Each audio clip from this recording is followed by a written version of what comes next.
Dear students, we will now come to the second part of the Chicago School and the tall office building in this lecture.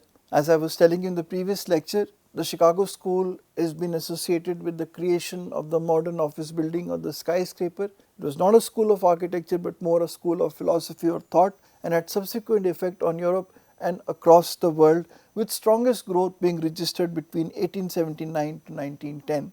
And there were various preconditions to the tall office building that was met one by one as a result of this development of Chicago School: the steel frame construction, the gridiron pattern of construction, floating foundations, firepool steel frame, passenger elevators, standardization, Chicago windows, and then finally leading to the skyscraper.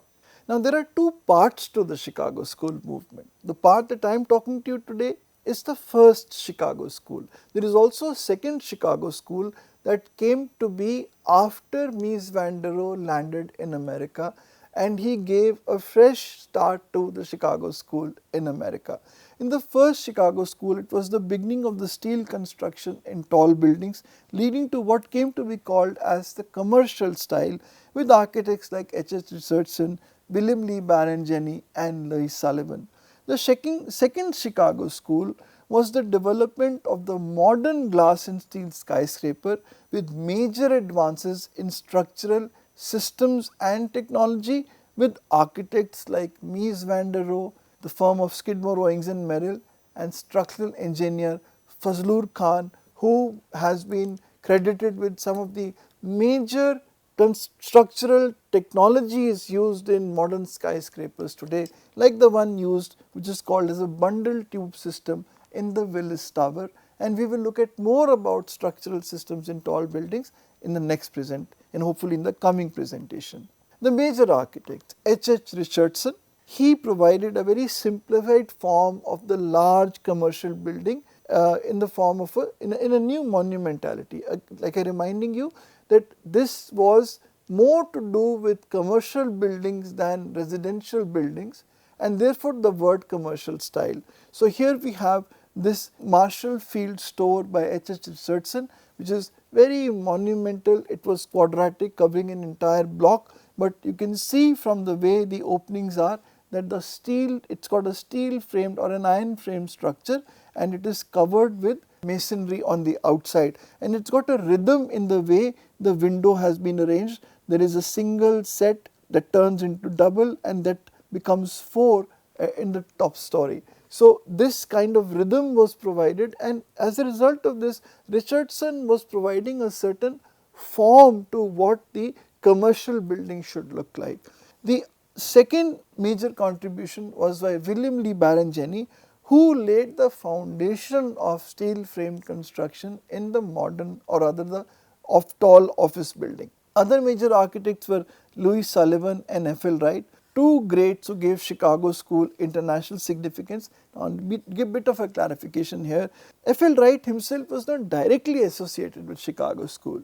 His association with Chicago School is through Louis Sullivan, under whom he worked in his office for a certain period of time and was involved in designing several buildings while being in his office. The major person which is part of the Chicago School, probably the most iconic architect to come out of Chicago School and gave us the dictum form ever follows function, is Louis Sullivan. So in a sense, William Lee Barron Jenney is considered to be the founder of Chicago School. He was both an engineer and an architect, and he was followed by 6 leading architects who got divided into 3 teams: Holabird and Roche, Burnham and Root, Adler and Sullivan. So in one generation, America began leading the world in architectural progress, and these were the architects of the Chicago School. William Lee Barron Jenney was a pioneer of steel frame construction. He first saw the possibilities of frame construction while visiting the Philippines, where he saw these houses constructed using tree trunks as columns and split trunks as beams, and with diagonal braces, thus completing an entire structural or frame structural system of the building. And he brought that idea into Chicago to be used by through the use of steel. And he designed 2 important buildings.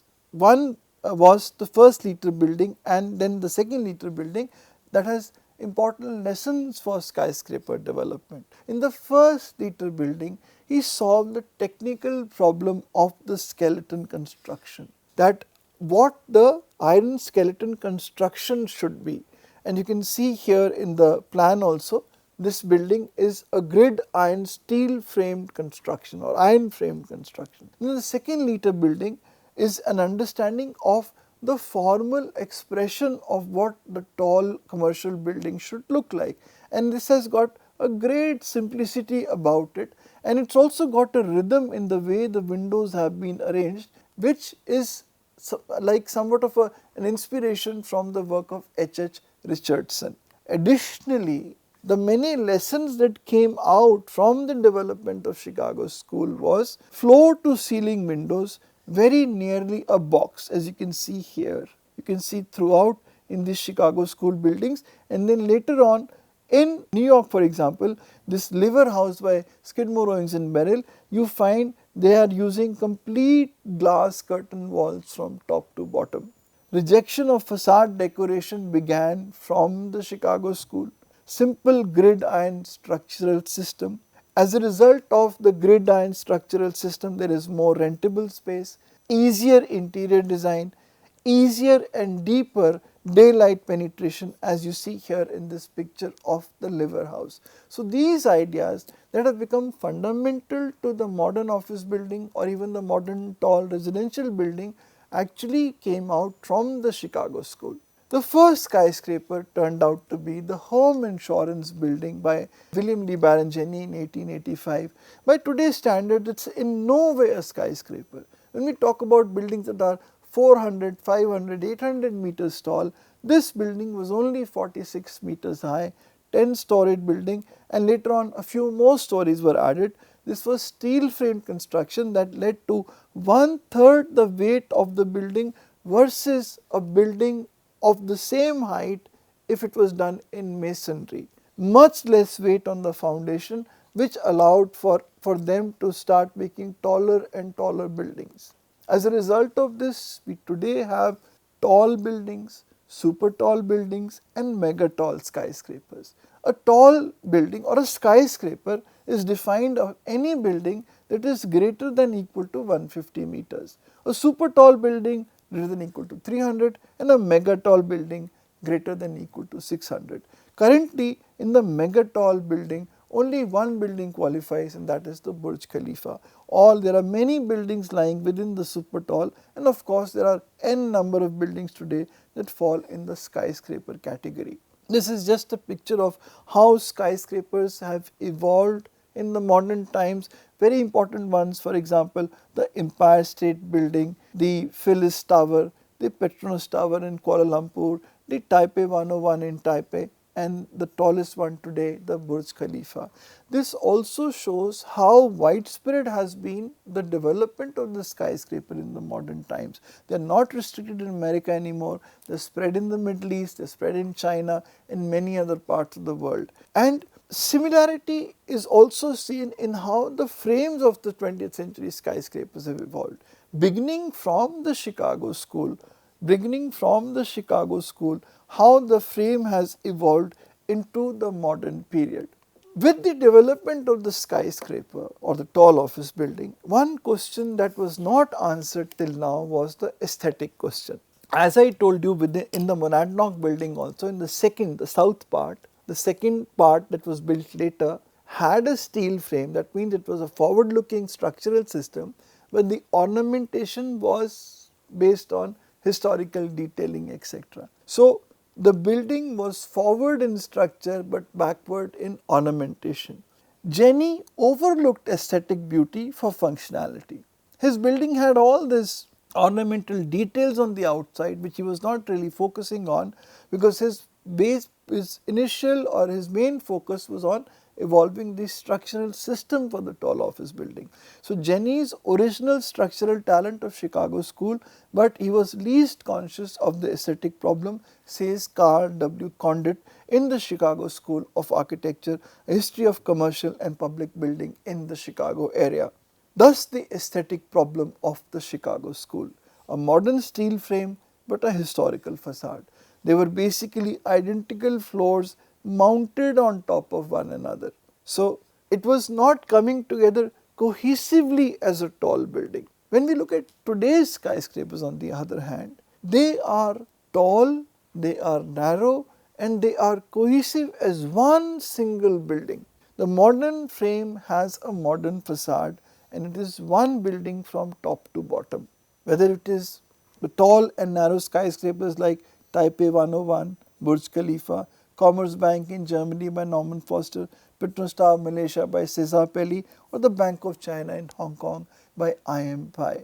Now, the curtain wall was very important for the tall building because load bearing masonry was no more needed. It led to better penetration of natural light. Identical floor plans were possible, and that led to more rental space because of the gridiron pattern of construction, as you see here, through the steel frame construction. And it was a neutral floor space which was ideal for commercial use because it was very easy with regard to interior design and renting it out to different offices or different companies. But historical and traditional aesthetic was evident both in the interiors and the exteriors of these buildings. Now the clients, what they wanted was, they were not patient with all these frills and fancies of the old European styles. They wanted the best use of their money and the best return on their investments. The aesthetic problem of the tall building, the solution was provided by Louis Sullivan for the first time. Sullivan said he tried to define a genuine form for the tall office building based on the steel cage construction. He was influenced by Violet Lee Duck, who attempted to make the form follow from function, and thus Sullivan said that form ever follows function. But function does not lead to form mechanically. It is an intuitive work in which the aesthetic of the building is achieved by the intuitive intervention of the architect. It does not mean that you put together a plan, you raise up the walls and the form is already in front of you. No, it does not mean that at all. It means that you work on it intuitively, but keeping in mind that the function is paramount. So this kind of building has to be free from historical styles and provide solutions to the technical challenges confronting a tall building. So we have this building designed by Louis Sullivan, and this building, the Wainwright Building in Missouri in 1890 to 91 in Missouri, USA, and his solution for the tall building was the Greek column, that the building should also be divided in a tripartite division having a base, a shaft of identical office floors, and a capital or the attic story. So the base involves the first two stories at the ground level, the shaft is the body of the building, the capital is the cornice. In this tripartite division, the ground floor has shops and access to the top floors, the middle section has a number of identical office floors, the facade, the top floor has the utilities of the building, and the facade has a uniform grid of windows and columns. This is the Guaranty Building designed by Adler and Sullivan in 1896. As you can see in this building, you start seeing that thing he was talking about. It is not floor mounted on another floor. It is because of these vertical members in between, you start realizing that this is one cohesive building, and because of these tall members provided in between, it is emphasizing the tallness of the building. Thus, the 11-storied building done by him, the Wainwright Building, was his first attempt at a truly multi-storied format. Compare it with the Lakeshore Drive apartments in 1949 or 1951, approximately that time, and you start realizing that this building has resulted in the kind of rhythm in the facade that was created by Mies van der Rohe later. Now, in the Wainwright Building, in order to increase the number of vertical members, he provided one vertical member in between two load bearing vertical members.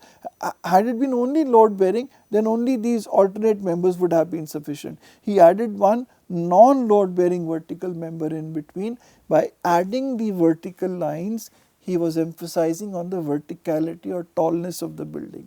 Mies van der Rohe took from the same idea in the Lakeshore Drive, where we have these columns that are supporting the building, but there are a whole range of these vertical mullions or these ice sections, which are these vertical members which are completely non-load bearing. They are dividing the facade of the building and they are emphasizing the tallness of the building.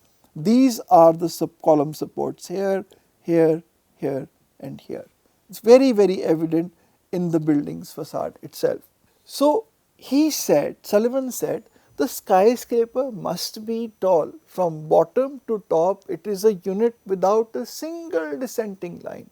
When you look at, for example, the home insurance building, you find it has got a lot of interruptions happening in between. It seems as if there are parts of buildings mounted one on top of the other. But when you look at the Guaranty building, you start seeing that it is one building, one tall cohesive building with these vertical members in between. It is not brackets or parts of buildings mounted one on top of the other. So whereas William D. Baron Jenney did solve the structural problem of the tall building, it was Louis Sullivan who solved the aesthetic problem. Now Sullivan said ornament is not necessary. But ironically, we find that in his buildings there was a large amount of ornamentation based on Art Nouveau decoration, because he had himself studied in Europe.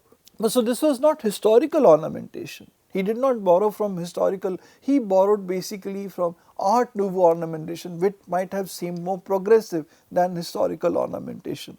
But over time, that also completely disappeared from the tall building. So if you see the aesthetic evolution, we see the home insurance building, we see a slightly more composed and cohesive Reliance building, and then we see the Wainwright Building by Sullivan, where the verticality is emphasized with every alternate column, though non-load bearing, has been provided to emphasize the verticality.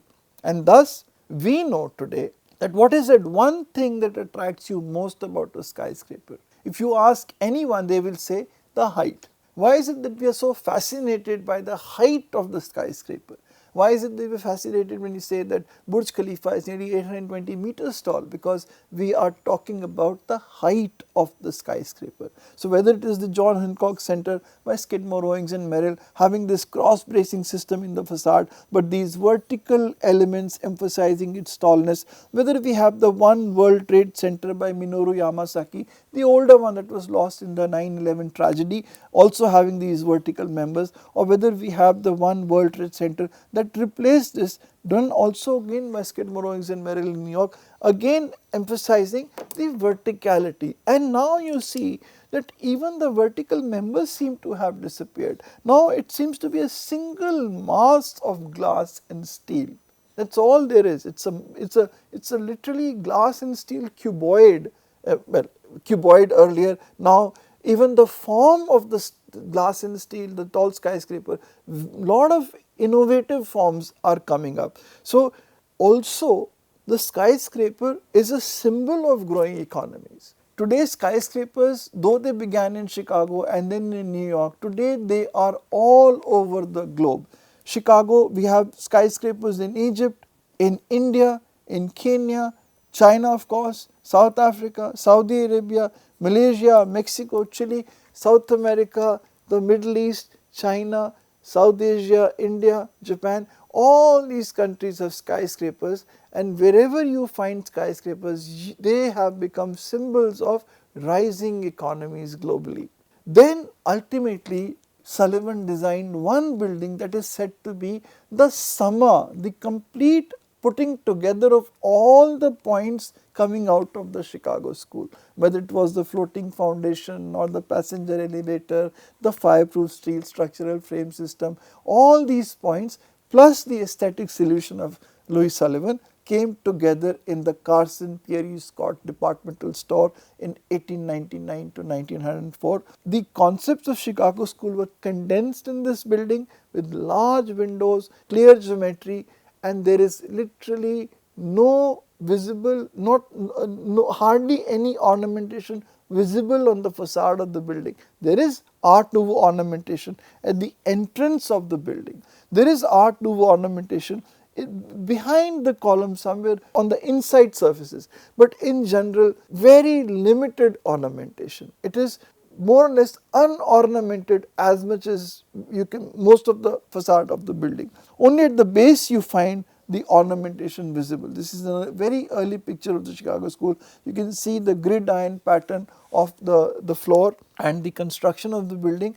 The grid of, what he said was, the grid of steel needs an exterior based on the same unit. So if you have the steel grid, then this unit is pretty much defined by it. So you have an individual cell, which is the window, the separating pier, that is a separating pier in between, the sill and the lintel multiplied throughout the facade. So keep on repeating this one unit repeatedly across the facade without any more confusion. Very simple and direct aesthetic. This was the culmination of the aesthetic solution to the tall building provided by Louis Sullivan, and we find that this is the solution we find in the C. Graham building, that one unit multiplied across the building from top to bottom. Or today even we have gone much ahead of that. Like I said, the building is now basically a mass of glass and steel, sleek glass and steel, as we see in the One World Trade Center. The typical floors are representative of most office floors within the corporate building, or even the tall buildings across the world, and there is harmony in the plan and elevation today. So we have these buildings in Chicago School, 1879, 86, 1990 to 91, 93 to 94, and whole series of buildings that came up. Back and forth buildings happened, and Sullivan was building in between, highlighting the aesthetic solution, and we find the aesthetic solution, for example, in the Liver House, in the Willis Tower, the Lakeshore Drive apartments, the Bank of China in Hong Kong. All of them are a result of that structural, building and aesthetic solution that came out of the Chicago School. We see this evolution, for example, the Carson Pirie Scott store in 1904, the C. Graham building 1958, and the HSBC, an example of high-tech tall building construction by Norman Foster in Hong Kong. And then we have contemporary skyscrapers. There are wide variety of forms that are coming up in modern skyscrapers. They are not just tall glass and steel cuboids anymore, as it happened in the early part of the 20th century. We have building like the Petronas Tower in Malaysia based on an Islamic motif. We have the Burj Khalifa in Dubai. We have the Park Avenue, which is an example of very thin skyscrapers, residential skyscrapers that have come up in the US, in New York, and we have, for example, the Lotte Tower in South Korea.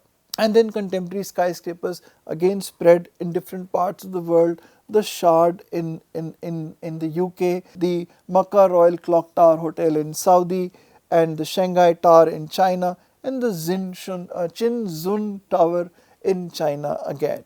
So our journey till now, what has been our journey till we put all the presentations till now together? We began with Europe, 18th century intellectual revolution, moved on to the 19th century industrial revolution, and we have now come to 1890 to 1910 Art Nouveau, leading on to 20th century modernism.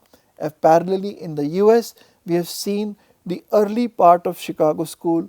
We will be soon visiting the later part of the Chicago School through the works of Mies van der Rohe. Thus, through the Chicago School, we have been able to see what has been the overall solution for the tall office building that was provided through Chicago. The structural, construction and aesthetic solution provided, leading on to evolution of the modern office buildings, and the amazing tall buildings we see today owe their existence in a sense to what first happened in Chicago at the turn of the 20th century. Thank you.